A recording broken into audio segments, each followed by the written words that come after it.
Yeah, so Bitcoin today, I mean, if we're just taking the US dollar, it's $92 billion market cap. Where does this go? I mean, I know it's let's just say things continue to expand and grow the way that they have been over the last, 5+ years. Are we talking into the trillions? Like people always say, you go read the subreddits, people are saying $100,000 a coin, 100,000 USD a coin. I mean, that's kind of like the holy grail for this currency. Does it go there? So I'd like to make a distinction between Bitcoin that we have today and the broader concept, which is one or more completely decentralized, open, borderless, neutral, censorship-resistant digital currencies that exist on the internet in whatever form, of whatever recipe, or however that they evolve, whether they keep the word Bitcoin or lose it, or they have a different name, or they emerge later. You've got to make that distinction because I can make predictions for one, but not the other. I can't tell you if Bitcoin is going to succeed, and if it does succeed, what its price is going to go to, because that depends on how the brand evolves separately from the technology and whether the two work together. You may end up with completely different technology using the same name. You may end up with the same exact technology, but the brand has been so polluted that you change it, right? Mm-hmm. Just for a chuckle, look up Equifax's old name. They changed it during some disastrous congressional hearings in the 90s. I think they were called Responsible Consumer or something or other. I think they're going to need another name change soon, right? They're going to need another name change soon. Yes. God knows what that will be. Anyhow, the thing about the broader space, the thing I can make predictions about is that this idea of a network-based, open and decentralized currency and all of the other applications that happen, that has happened. The recipe was created. It's repeatable. It can be recreated as many times as needed until it succeeds. If it has flaws, those flaws can be fixed in various evolutionary iterations, some continuous, some discontinuous and disruptive.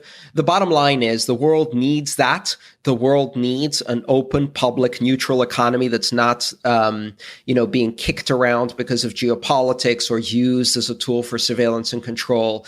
That is needed, and it's needed so much that I have no doubt in my mind that it will be wildly successful and it will completely transform the way we do commerce in the next 20 years.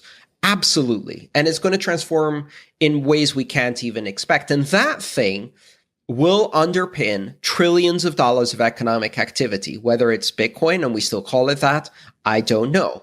I know that such a thing will exist. There's no going away from that. Right.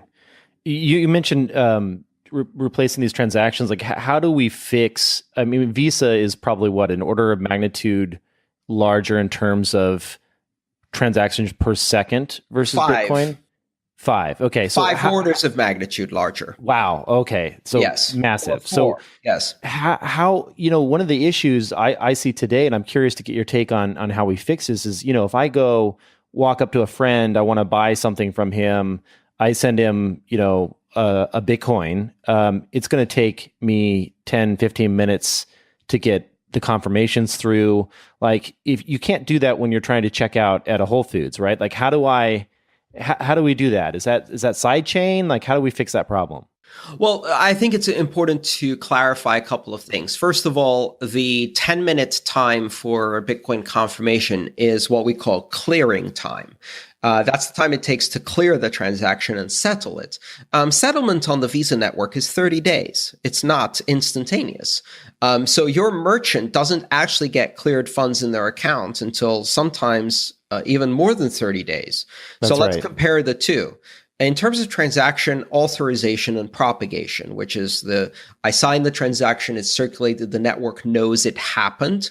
That happens instantaneously on Bitcoin. It takes about 8 to 10 seconds to propagate globally for any transaction.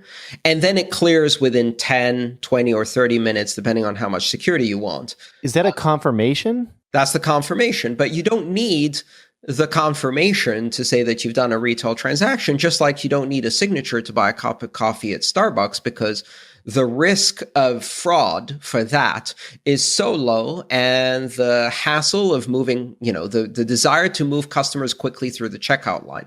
So you have similar similar issues there. Like if I buy a car with Bitcoin, yes, I'm waiting 3 confirmations. But if I buy a cup of coffee, do I really need to wait a confirmation? No, I don't. And Well, wait a second. So let's say I'm trying to buy a cup of coffee. Couldn't I just make a fake app and I show that to the person behind the counter there and say, "Oh, there it just went through." Like, no, because what is going to happen is I make my payment for my coffee.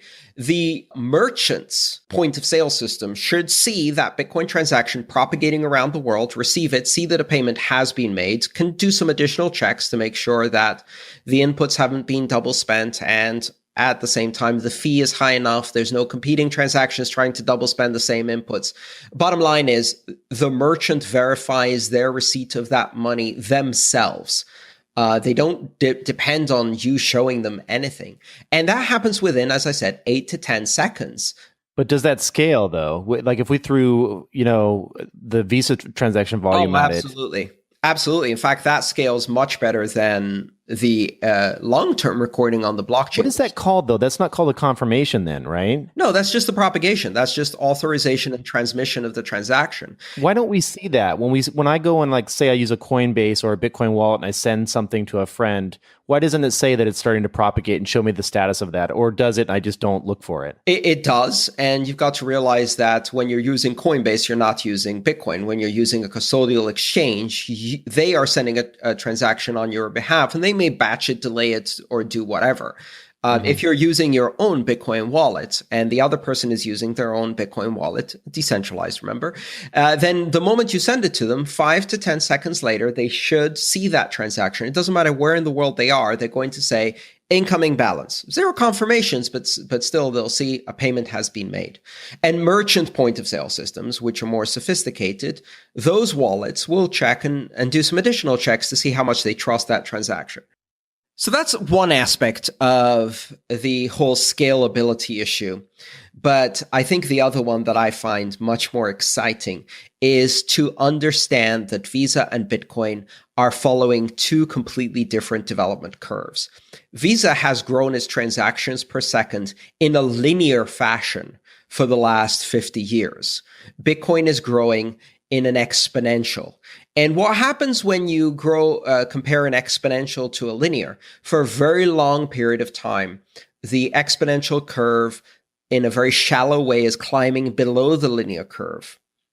And then it hits the bend in the curve, the elbow as it's known in a parabolic or exponential. And what happens then is it starts climbing up, it meets the linear, but when it meets the linear, it's already turning vertical, which means that, and this is my prediction, the day we achieve transaction parity with Visa, and we will be 6 months before we achieve 10x Visa. Oh, wow. And 2 years before we achieve 100x Visa, which means then we start talking about billions of transactions per second, microtransactions, nano transactions, real-time streaming money, things that are unimaginable.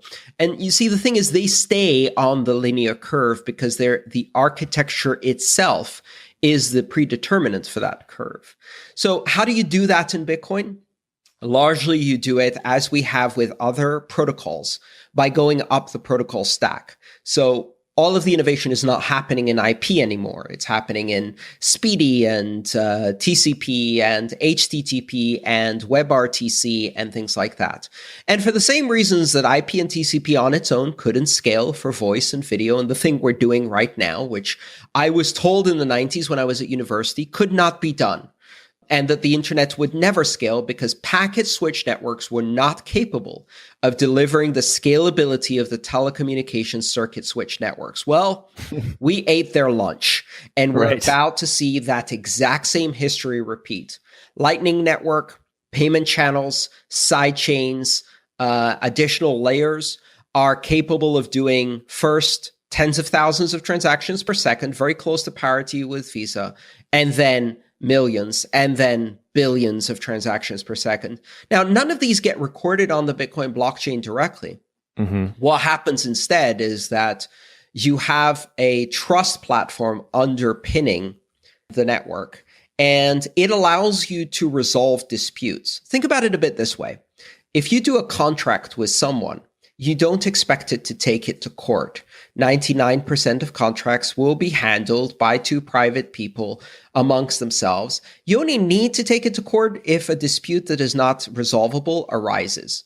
So with second layer technologies, we use smart contracts, which are a combination of multi-signature technology and time delays, to create essentially an IOU with a refund capability that allows us to process payments between two private individuals that go perfectly well as long as everybody's playing by the rules. And if somebody tries to cheat, you take that partial transaction, you commit it to the Bitcoin network. The Bitcoin network acts as a neutral judge, if you like, a mathematical judge, resolves it in favor of the person who didn't cheat and punishes the person who cheated by making them lose their money.